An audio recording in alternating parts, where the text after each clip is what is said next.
How's everybody doing today other than hot and dealing with some sweatiness going on? We got the fan rolling. Hopefully that'll help. But what's up, Jed? Good to see you, man. So a few things going on here this morning before we get started. We have, for the very first time, our current kids' littles happening, which is ages 1 to 5, which we've wanted for frickin' ever.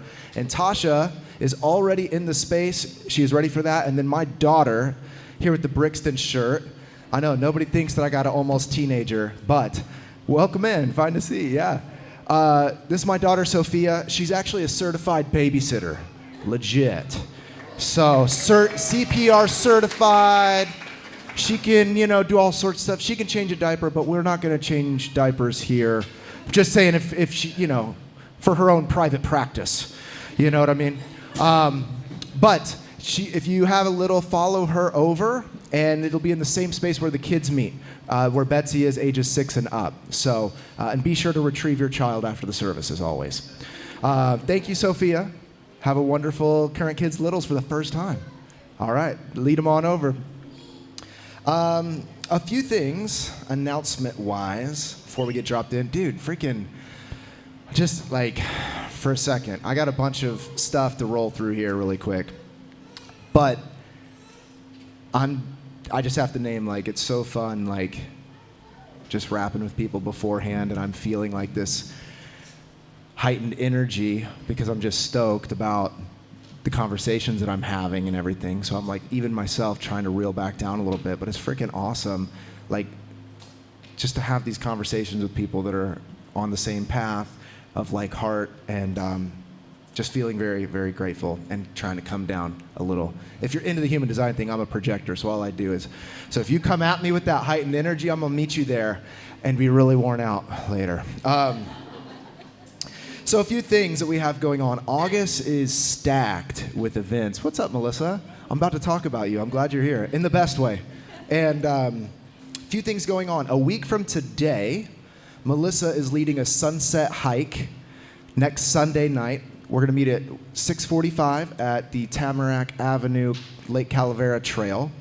And we've just been talking over some time, and she led a hike at Quest Haven after our retreat that we had there, and just a wonderful time of intention and having some sage. I won't give it all away, but the way that you harvest your own sage and have this ritual practice is really cool. And then just fun to just walk and have conversations on the trail, and make sure to drink water and not pass out. It's a great time.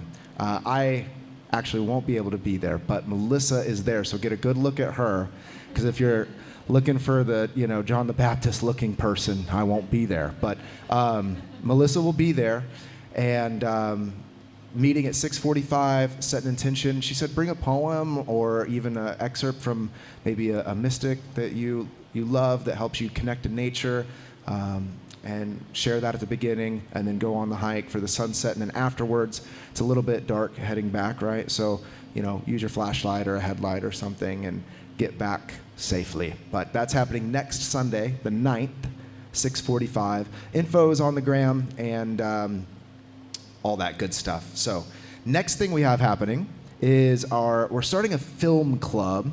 Welcome, friends. We're starting a film club. There's a few seats here. Daniel, can you mind to maybe grab a few chairs out too, in case, I know that some people have texted me and they're I'm on my way and whatever. So I know people will be kind of dropping in here in a few minutes too. So, but we're starting this film club that's happening. It was a conversation. We had a group for the Gospel of Thomas, and we met for 6 weeks talking about the Gospel of Thomas and stuff. That was really fun. And we started just talking about these themes within TV series and movies and stuff. And so we're dude, we need some space to talk about these spiritual themes and things that we're noticing within these shows and movies. We want an intentional space to be able to do that. So we've been talking about what it would look like to have this kind of a group. And so we're not going to get together and watch the thing together, but kind of like a book club. You watch it on your own, you would read on your own, and then we come together just to have some dialogue, conversation about that. So Daniel's leading that. He's a huge movie person. And so that's going to be happening on the 28th, Friday the 28th at 6:30. And that is going to be, we're going to try to drop in over, has anybody been to Montresuka over here in the village? Me and Kuika went there. Kuika and I went there the other day. Mary loves, of course, Montresuka. Lindsay and I will go there, and I'll just lay on the daybed and take my shoes off and take a nap, make myself at home. I don't care, So we're going to meet there. It's kind of small, so if we get there and there's like this many people there, we might roll somewhere else. But if you want to talk about, these sort of ideas, maybe seeing things in movies and films, that's a fun thing. And the movie that we're doing for August is a movie Daniel suggested to me a while back called The Carpenter's Son. Now, I'll just preface really quick. The Carpenter's Son is technically categorized as a horror movie, but what other category could you have? Okay, I'll digress, but when you look at the story of who Jesus is in The Carpenter's Son, what other thing could you have with demonic exorcisms and all sorts of stuff, whatever? It's of course it would be that. But it isn't really scary in that way. It's actually based on the infancy Gospel of Thomas, which is different than just the Gospel of Thomas. So pretty far out, apocryphal, interesting thing. It has Mel Gibson in it, probably his worst movie he's ever done. You'll get what I mean. This will say everything I need to say. It's free on Tubi right now. It came out less than a year ago, and it's free on Tubi. Not his best work, but interesting nonetheless, and kind of fits the vibe of our space. Apocryphal thing that was actually at Regal, interesting. Let's talk about that. Lindsay and I watched it, and we were deciding if we should actually do this movie or not. And we were talking about it for 3 days. I'm the fact we're still talking about it is evidence that we should probably get some people together and rap about this. So 28th, Montresuka, right here in the village. Get some tea, we'll have some time to chat, and it'll be a fun time. And if you watch the movie, just bring us your thoughts. Bring us your thoughts. It's interesting. Last thing is August 30th.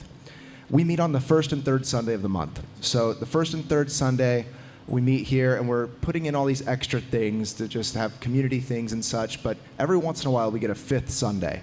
And on that fifth Sunday, it feels like forever in between that third and then the first again. So Ryan and Nikki Neese, they're a couple here in the community. Ryan's on his way. He texts me, he's I'm going to drop in late, but please don't nobody shame me and look at me. I'm no promises. But he'll be here in a bit, but they're wonderful people. They just have a big heart. They're therapists. They have a practice, and they just really care just about spiritual formation in people's lives. But also, they've really connected to their body through yoga, through breath work. And so they just wanted to open up their house in Poway, and they have a huge backyard just for an embodiment Sunday. And so we're going to be gathering together, and they invited their friend Brooke Welty. She owns the Hot Room in Encinitas, if you're familiar with that. So she's a hot yoga instructor. She's going to be there leading us through yoga, leading us through the breath, and then we'll end the morning together with a potluck brunch, if you will. Good old school church style, you know what I mean? So bring something if you would like. If not, that's okay. There'll be plenty. You can bring some fruit or a dish or some coffee, tea, just afterwards something to hang out and talk about it. All the info for that, I made an Eventbrite for it. And that Eventbrite's going to help us sort of gauge how many people we're going to have come. I capped it at 35 for right now. We might be able to add some more. But I got a notification on my email that we got the going fast status on Eventbrite. So we already have 16 people signed up on Eventbrite. So I am not into scarcity tactics, bullshit stuff, all of that. I don't really want to fear anybody into anything. However, this is kind of going quick, and we do have space limited in their backyard. So if you do want to come to the Embodiment Sunday, I would recommend just signing up on that Eventbrite. It's going to help us best plan for that morning and prepare. So all of that, I put a link in the email if you get our weekly emails, but also, too, if you go on our website and scroll down, there's a link there to the Eventbrite. So it's going to be a lot of fun. Speaking of the website, a lot of stuff. I need my water. Take a break. Jeez. Join the WhatsApp group. People are doing all sorts of stuff. I just got, this morning, there's a fruit luck happening in Encinitas. Did you see this WhatsApp group, people? How brilliant is a fruit luck? You bring fruit. It's It's like potluck but fruit, Moonlight Beach. I forget what the date was because I just looked at it really quick. But, I mean, Mary invites people to her sound events, just different stuff that's going on. This is how this all came up with Melissa, because she invited us to a 5 a.m. hike. I'm like, that sounds great. Can we do the sunset instead of sunrise next time? So, I mean, this is how this stuff happens, is through WhatsApp and things like that. And I know notifications get a lot. We try to respect each other as much as we can there. But I put a link to the WhatsApp on the website. So if you click on the What We Do drop down, join the WhatsApp and stay in touch there. Today, we normally do after chat, but after chat is not going to be happening today. Daniel's going to see the Odyssey IMAX Orange County, which is, of course, the most important thing. So Daniel's going to be heading up for that. Hey, I'm going on Tuesday. It's the cheap day, so I'm going on Tuesday. But Vicky's also out of town right now, too. So no after chat today. I won't take time to tell you what that is since we're not doing it. We'll talk about it next time. And then what we'll do before we get started here this morning is I just want to invite you to, a couple things. I forgot I brought this. I bought a sample. We have like shirts on the website or whatever. This feels really like weird to be like, buy our t-shirt or whatever. But like, we've had some stuff up on the website for a little bit, and I just got a couple samples. I need to adjust the color a little bit. Don't judge it if you're like, ooh, I'm not sure. I know, I'm working on it. But got a couple samples of this shirt, and then I got this one too, which is like the sticker over there. Got the front, and then got the back going on, whatever. There's a bunch of other designs or whatever, and I would love to say that they're handmade with care, but it is Printify. So that's what it is. But designed and then printed through there. So if you want to support the space, there's many ways that you can do that. You can support us, through our resource table over here. There's some stickers with a meditating Jesus, just stuff that'll really make you friends in the coffee shop when you put it on your water bottle, or evangelized too. One or the other. But if you would like to support us in that way, we are a 501c3 nonprofit organization. In the fullest legal sense, we are operating as a church, and so we exist solely on tithes, offerings, and donations for this space to be sustained and to continue to grow. And there's a lot of stuff happening, and so we really honor and appreciate your generosity partnering with us in that way. And so all of that can be found on the resource table and some books and shirts and all of that, but you can check that out later.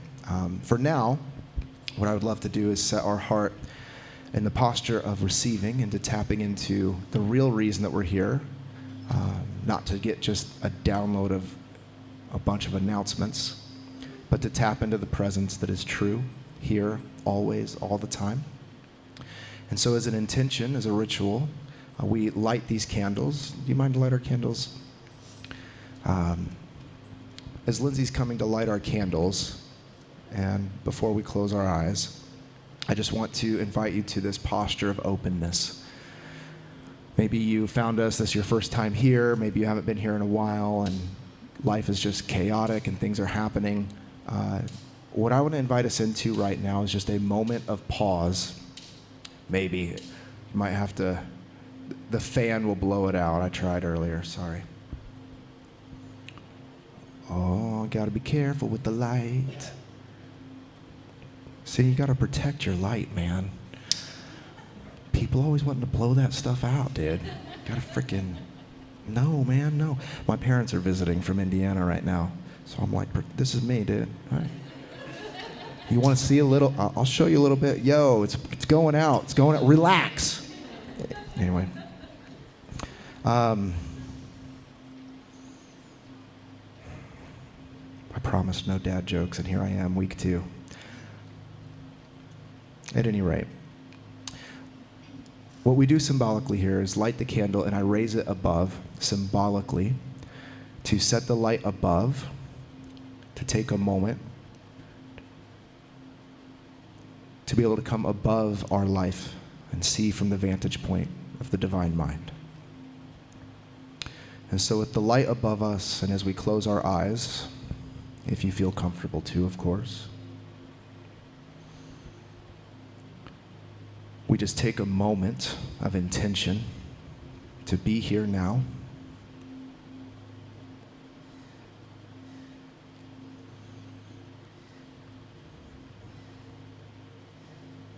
To take an intentional pause from the busyness, the chaos, the movement of our life, and to carve out a space for stillness.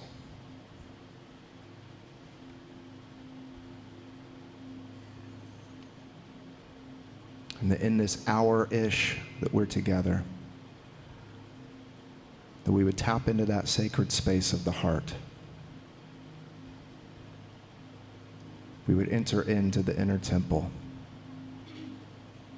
where God is.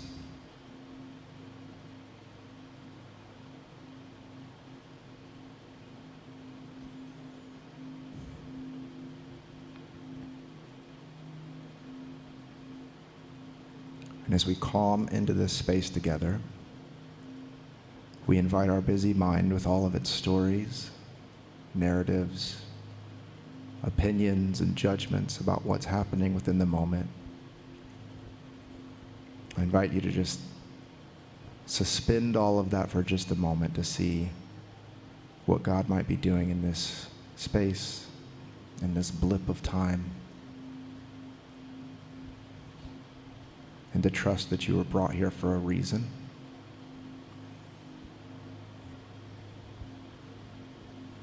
So God, we ask that your Spirit would lead us and guide us. And as we receive Mary's reflection and her meditation and her sound, you would help us to be anchored and grounded in the breath, into the ground of our being. So as we stay in this posture of receiving and meditation, Mary will lead us through a reflection and into meditation.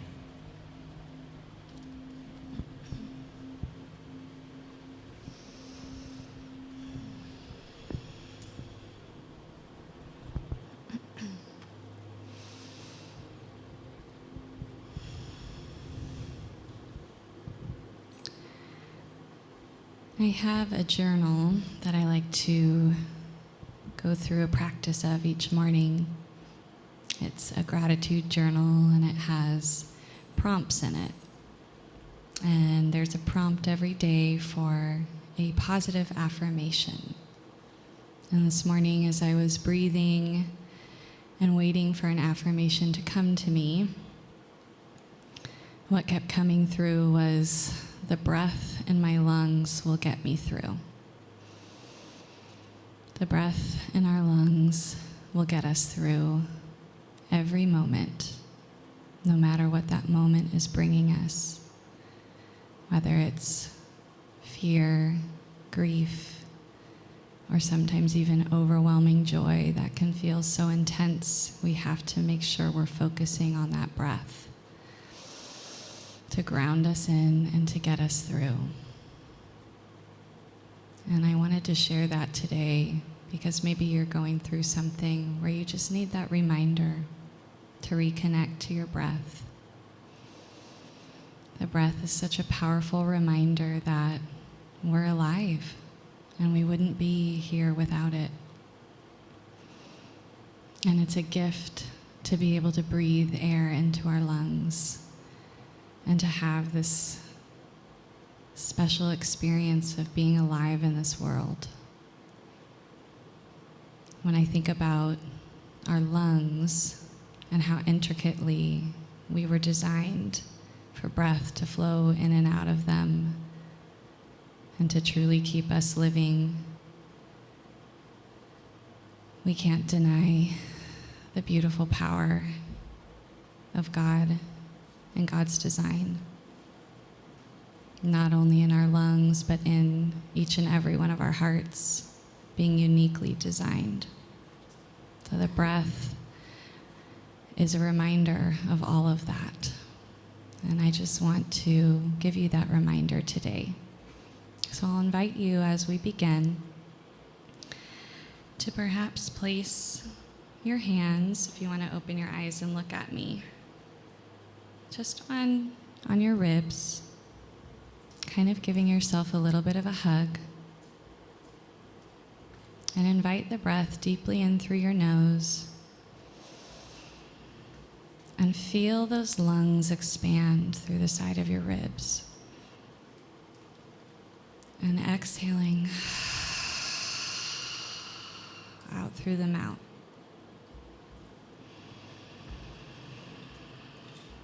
Breathing in and feeling those lungs expand fully. And exhaling out through the mouth. And you can stay there as long as you like. Or you can gently move your hands down to your lap, perhaps with your palms up in a posture of receiving as we begin our sound. And just reminding you to focus on that breath and the gift that it is.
I'll invite you to place a hand on your heart.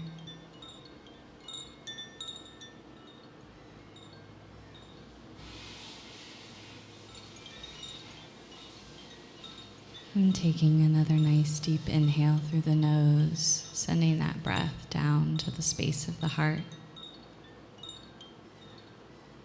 Inviting it once more to open.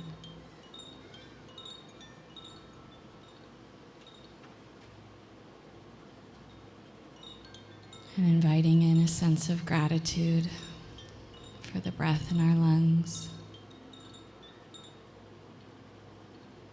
That breath always being there as a reminder of the divine inside of us.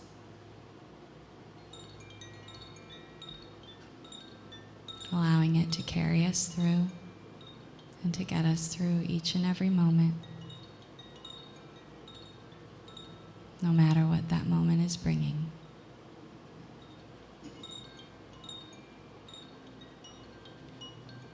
I'll invite you to slowly begin bringing life back into those fingers and the toes, allowing your eyes to gently open as they feel ready to receive Luke's message today.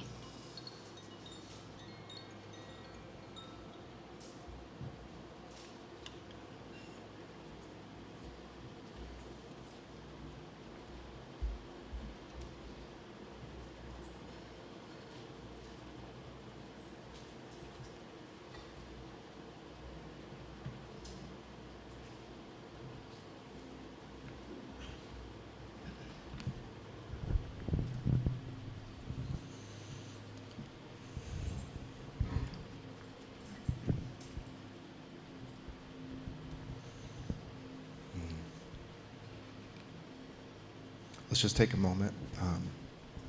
Thank you, Mary. And as you're still in that sort of posture of meditation, but you're aware and wakefulness, I almost feel like now is the moment that you could tap into something for just a moment. So as you're aware,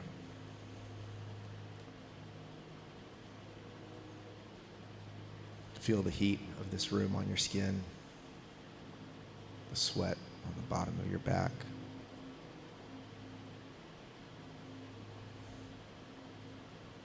Your feet on the floor, your breath in your lungs. You're here, alive, as Mary so wonderfully invited us to remember. Thank you, God, for this moment and space. So be it.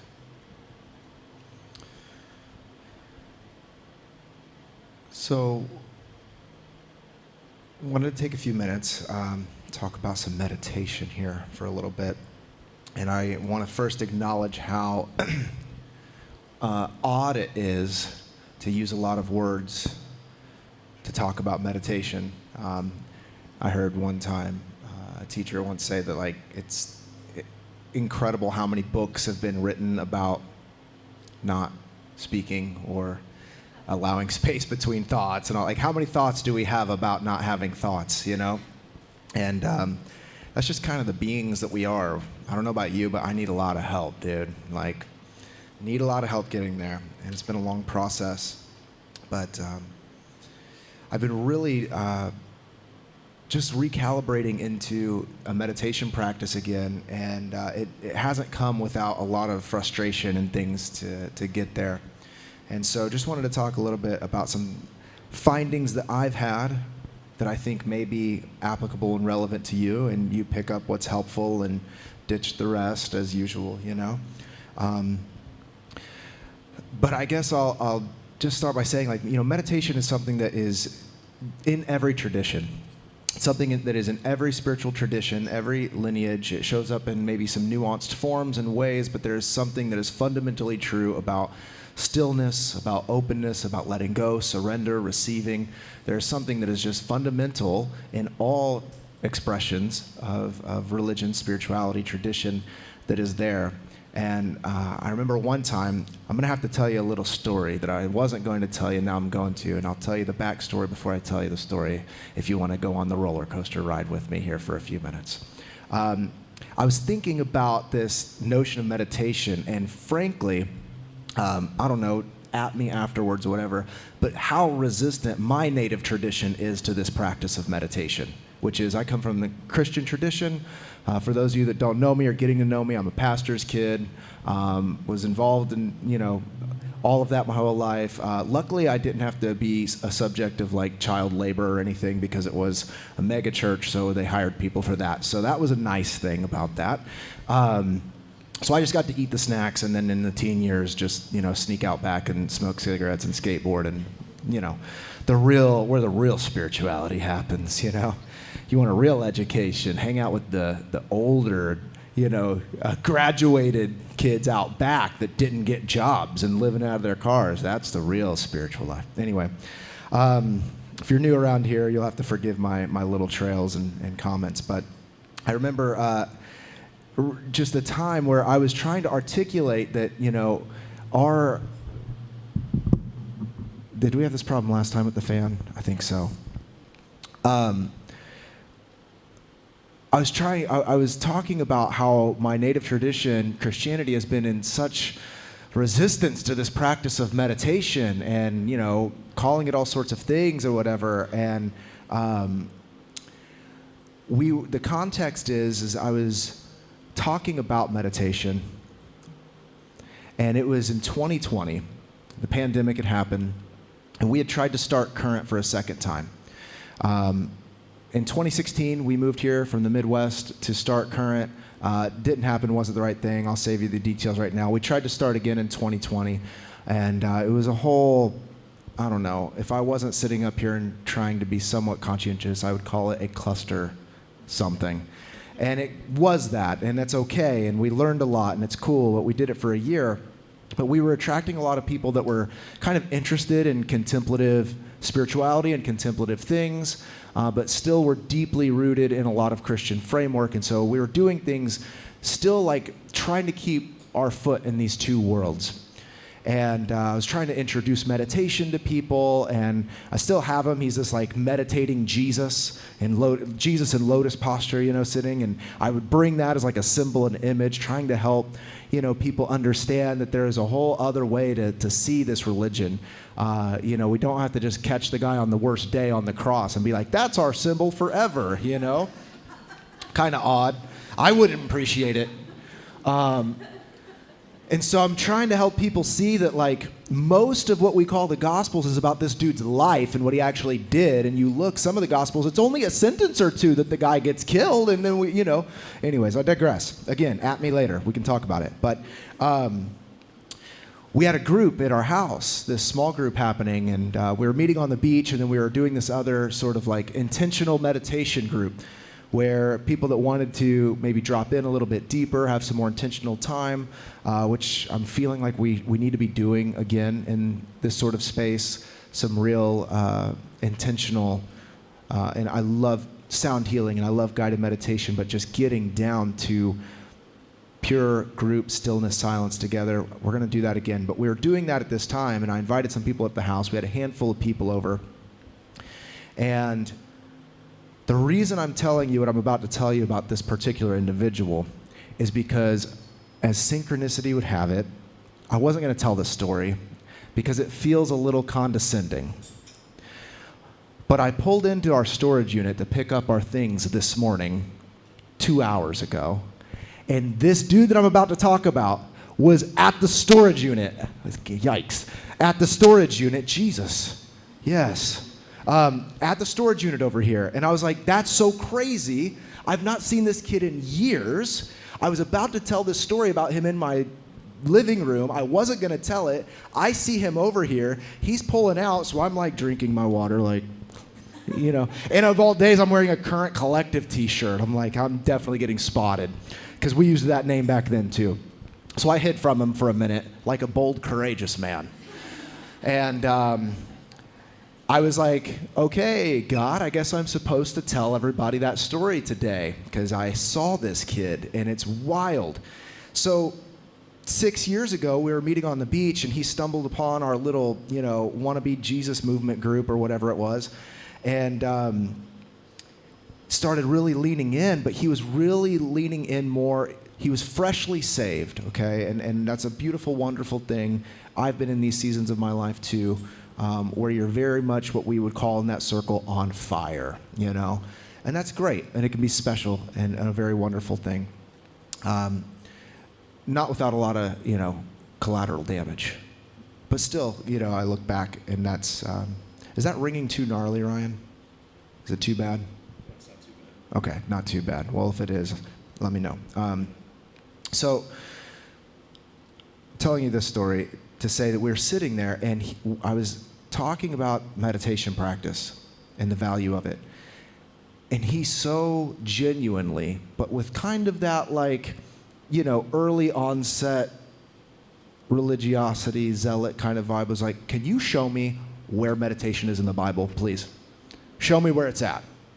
And it was super tension in the room. Again, I have a witness. Lindsay was there, my wife. And I was like, oh, didn't see that one coming for tonight. And so we're having this conversation, and I was trying to explain to him that things don't have to always be explicit to be true. That there are things that you can see, that you can understand their meaning, their implication, without them having to be so painted out and clear, like we see lovely in the Buddhist tradition, where it's very clear about what meditation is, its importance, it's what it's supposed to do. We have Buddha's Four Noble Truths. It's very clear about the path. Where when it comes to the Christ tradition, it is a little more esoteric in understanding, where we understand truly what meditation is in that way. And we'll circle back to that in a minute, and I'll tell you where I think I see it most clearly in the gospel narrative. So we didn't really agree that night or whatever, and I haven't seen that kid, and I saw him a couple times around a little bit until this morning, so I had to say that. And so if you're in a place where you're still trying to understand where it's at or how it fits or whatever, just keep going, keep being open to that.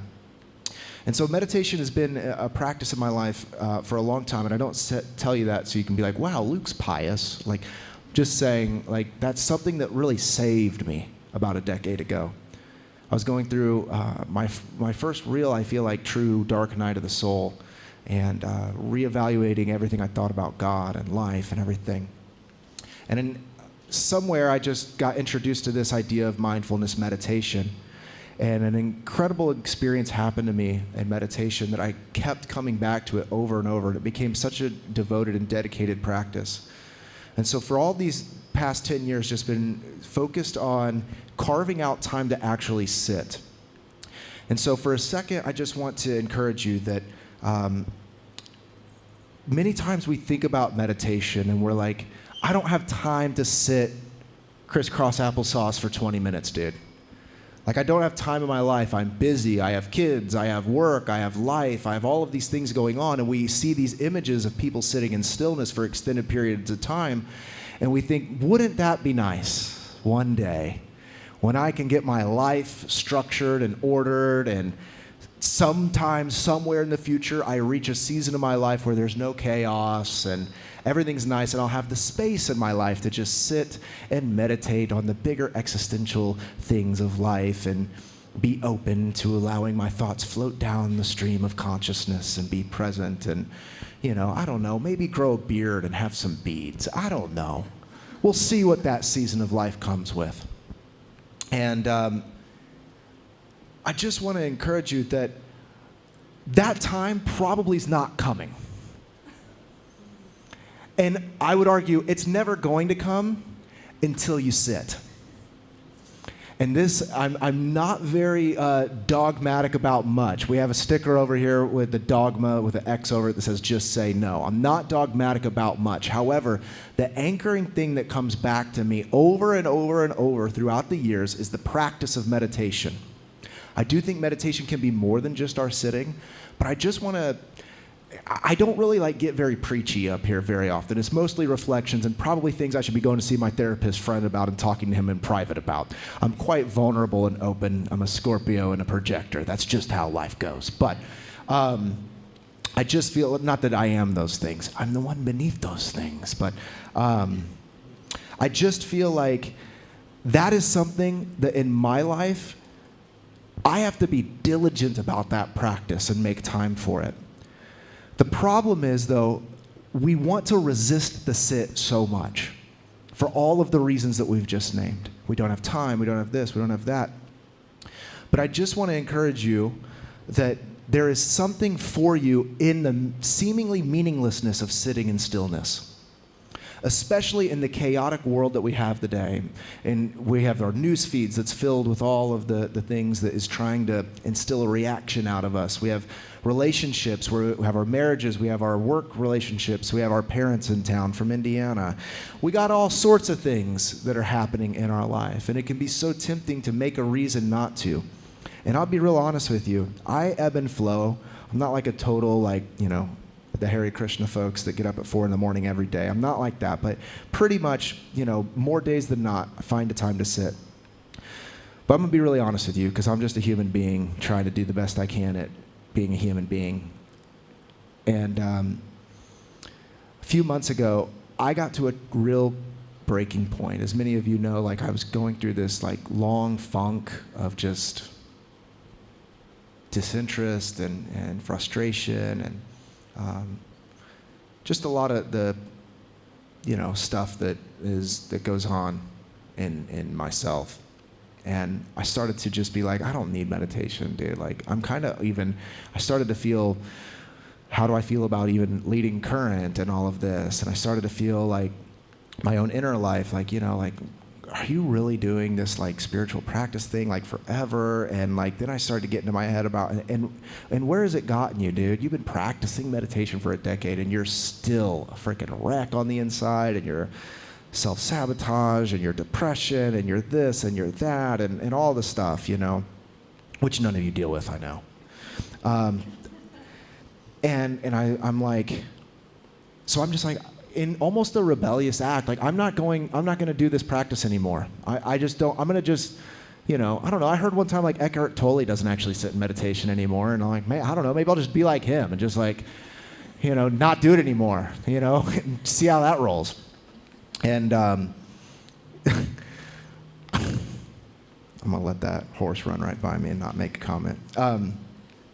So I stopped sitting, stopped doing the thing. And by the way, I don't think God was mad at me because I'm not doing it now. It was just frankly, dude, if I just, in real time, I think I was just frustrated and mad at the whole thing.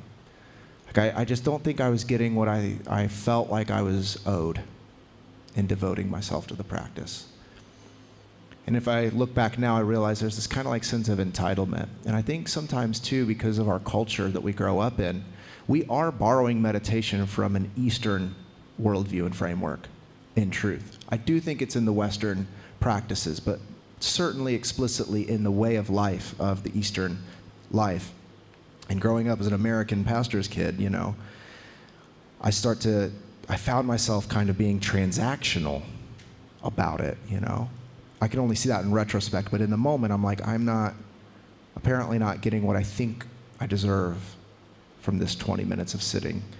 And some days I would push through and I would sit anyways, because I'm trying to be a good boy. At the end of the day, we are all still dealing with some Freudian elements of approval and whatever. And so I'm okay, I'm going to still just keep doing it and whatever. And I would sit and I would be fidgeting and I would be whatever. And, not fidgeting when you're feeling the Spirit fidgeting. I grew up charismatic, so we moved a lot when the Spirit came. Not like that. That does happen. I still do tongue stuff and whatever. Again, at me later. We can talk about it. It's far out weird woo-woo stuff. Anyways, I digress. So I'm fidgeting, I'm whatever. Jesus, I can't do that. I'm going to need to get with our sound guy in the back one of these days and get this dialed in. And stop using the guy's name I'm talking about in a cursing way. I'll have to work on that too. And so I'm fidgeting and I'm trying to get through it and whatever. And thanks, dude. I'm trying to get through it and I find myself I'm on the channel 1. So yeah, we can, dude, thank you. That works for me. So I'm fidgeting and I'm sitting there and I just get through the practice and I'm just waiting and waiting and waiting till because I don't use the Insight. I used to use the Insight timer app, but then I would miss a day and I'd be like, no, my streak. And then now I have a whole another problem to deal with of what am I trying to prove by earning a badge on a meditation app? Dude, we're all just so silly when we look at ourselves, aren't we? So I just use the good old-fashioned iPhone timer. I set a thing or whatever. So I'm just sitting there waiting for like the alarm clock sound to go off. Thank you. This sounds better. And then I'm waiting for it to go off, and then I say the Lord's Prayer every time, our Father who art in heaven. I say the whole thing, and I think I'm going to do a whole like esoteric understanding of that because it's really cool. And then Om Mani Padme Hum, I say, 5 times as well every time, whatever. If I'm feeling really out there, Om Namo Shivaya, whatever, and start, getting all funky with it, whatever. But anyways, I sit there and I wait for the thing to go off. I say my quick prayer. I get up, checked it off the list. Done. Maybe God's cool with me now. Move on through the day, whatever. I find myself doing this for some weeks and some time and then coming up here and I'm just like, this has been the best meditation space for me in practice. And I found myself sitting one morning, fidgeting, being all anxious and really actually working. You know what I mean? Like I'm sitting on these things and I'm strategizing, I'm doing this, whatever. And the thought just came in, like, if you're going to work, just get up. Like, what are you doing sitting here? Just trying to check it off. And it was this moment of breakthrough where I felt the Spirit speak to me, and it's always a little bit different in my voice. Sometimes, I don't know, maybe you're very Sam Harris and you're like, I don't know, maybe it's a psychosis episode. I don't know. But the point is, there's an authoritative voice that comes within me. I choose to believe that it's God speaking to me, bringing from my charismatic upbringing, a word of knowledge to me in that moment. And I felt like I had a word of knowledge just download on me with this sort of authoritative voice, and I felt a rush go through my body, and it said, you're quite addicted to the way you think about things. And I felt conviction, but not like the conviction that's like shame and all of that, but like true, holy conviction that's like I'm entering into the presence of something that I know I need to reposture myself and have a paradigm shift about this. Richard Rohr, love Richard Rohr, talks about salvation being a paradigm shift. Finding myself in that salvation paradigm shift moment of like, I am so addicted to my own perspectives about the way I see the world, about the way I see myself, about the way I see God, the way I see my circumstances. I'm so addicted to the way I see the characters that happen in my story, about my partner, about my people that I work with, about clients that I do things with, about me maybe not doing a good job at the video shoot. And I'm addicted to the way I see and perceive reality. And I was convicted in that moment that I'm clinging, gripping, making an idol of my own thoughts about life. And this authoritative, convicting voice is paired with the presence of love. And if I could be writing, I would put a big old capital L with it. The presence of love that is associated with that. And for the first time in weeks, I just felt like I just wasn't fidgeting anymore. I was ready to receive. And whenever I was ready to receive, everything started to come down, and I started to realize this inner frantic being that, as David Lynch beautifully talks about, it's these noisy waves, and you go down into the ocean deep and it's still, and I'm like, I'm reminded again of that stillness that's been there the whole time. It's been there the whole time. It's just my noisy mind obstacle that's prevented me from that.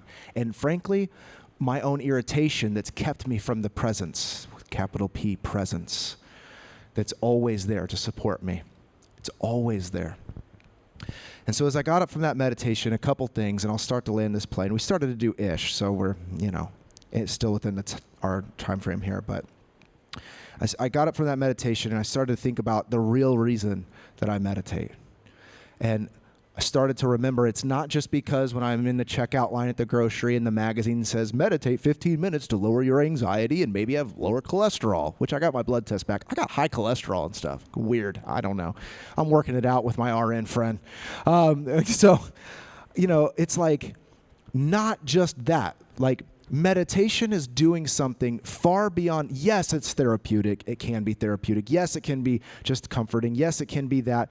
But there is something, I believe, deeper, more spiritual in the becoming and the refinement of the soul, that spark of divinity that's within you, that has decided to take incarnation and using the school of life to come deeper and deeper and deeper into the refinement of that awareness. And so if I view it less as just like that and more like there is actually a purpose and reason, first and foremost, to experience life as it is. Not even to get the revelation, not to get anything at all. I realized that was the problem. I become selfish in my practices. And it became the same thing whenever I was working in churches, and I and other people would just come up praying, hoping that the genie would finally hear the prayer and change my life already. God, please, please. And I realized when I witness life as it is, first, I'm open to things being able to be different. I'm in that place of the Richard Rohr idea of a paradigm shift. I start to see life different. Everything, my engagement changes, but it only comes from the reality of what is, beyond my story, beyond my narrative, beyond the positives, the negatives, the second noble truth of preference and aversion. That's the thing that keeps causing my suffering. And I was sitting with this and feeling into what the spaces of my life that I know need to be shifted into a new posture, into a new way, and to receive life as it is, but also then be open to a new possibility. And so many of us are so clinging to the stories and the narratives of who we are, who we think we are, who we should be, who these characters are doing, assuming we know the motivations of other people, assuming that people know the motivations that we have. All of these things in meditation, it's still enough for God to be able to rewire our brain, if you want to get some Romans 12 going on in here. By the renewing of the mind is where that happens. The paradigm, the perspective from above, Christ seated above. And when we set that, we're able to see with a new vantage point. And so the real reason I think we meditate is first, heads and tails of the same coin, to see reality as it is, hopefully as far beyond preference and aversion as we can, and be open from the divine vantage point to engage life differently. And I'll land the plane with this, only take a couple minutes, but I think it's the most important thing. Because what happens in that time of meditation isn't just so we would get some awesome download and go make a reel about it that we hope goes viral. I know, poking on some things for myself even. But that we actually show up to life in a new embodied way that is the temple of the Spirit of God living and moving and having our being. Some of the most incredible things that I think a lot of my tradition doesn't understand is that this idea in the New Testament that we are the temple. The Spirit of God lives within us now, not in some random far-off place, but rather we are the walking, living, breathing embodiment of the divine. And when we're able to see life as it is, be open to a new perspective, we're able to now engage ourselves and those around us in a way that brings reconciliation, which is the only definition of, quote, ministry that we have in the New Testament from Paul. Reconciliation is wholeness, being put back, being reconciled back into oneness. That's the only ministry, service, job, operation, function, role that we have to do in this life. But our mind stunts that. It gets in the way of that. Our own things. So when we bring down the wall of hostility that's in our own heart towards life as it is, we're able to engage it in a way that is truly benevolent and divine. And I now have found myself getting lighter. I'm not flipping as many people off in traffic. Would you look at that? Jeez. Would you? I mean, and it's like, not that I had a big practice of that, but I will say I've been tested, and I don't mean to be rude. I'm a transplant, but these Arizona plates have gotten me a little towards my edge. And I'm like, I am now in the yoga session. I'm being stretched. This is me being stretched with the person saving a spot that's empty. Oh my God. Anyways, I won't tell you that story. It's too embarrassing. I immediately was like, who am I? What am I doing? So all of this, the real reason we meditate, reality as it is, and engaging life, actually different. We show up in the world in a different way. And wish I had some more time. Maybe you don't wish I had some more time. But you can find unique ways for stillness, not just in your own sits in the morning, but in ways that you wouldn't even believe. Whenever I first moved here, I started working at a motorcycle dealership. Super difficult. I know they're coming over here. I made the bathroom my temple. Every time I went to the bathroom, didn't scroll. I decided just to be still and to be open. Maybe you need to do that while you're at work. Get weird with it, dude, wherever you need to go. Like, make wherever the holy place, because there isn't a just place that's holy anymore. You're walking around as it. So you can engage and witness the presence of divinity wherever you go for newness of mind. So we'll end with that and invite you to stand with me as we pray today and close. And as we end, I invite you to just take just a last little bit of stillness as you move from this place back into your chaotic, scheduled life. So maybe just 30 seconds to a minute. We just take a moment for stillness right now. And even if you would like to, if you feel invited to, you could hold out a hand like you're receiving a gift, because this presence here, now, in this moment, is a gift. To have a renewed mind is a gift. To have a perspective change and a paradigm shift is a gift. So in this moment, I just ask God that you would bring your gift of presence in this room. That you would empower us as we move through our life to continuously remind us of the gift of presence.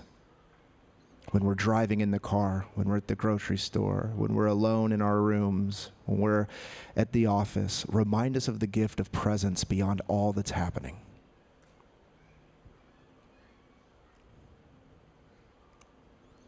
We ask for your Spirit to go with us as we move from this space. So be it. Amen. So as we close today, find somebody that you made awkward eye contact with when you came in and say hello. No pressure, but if you made awkward eye contact and you're like, no, maybe that's your sign, man. Maybe you should say what's up to them. Say hello. You might find your new best friend here. Who knows? But we'll see you again in 2 weeks, or if you want to go on the hike next Sunday, we'll be having that. Connect with Melissa if you want some more details about it. Have a wonderful Sunday, friends. Stay cool, and see you in 2 weeks. It's 11:11. Wouldn't you know? Have a wonderful day.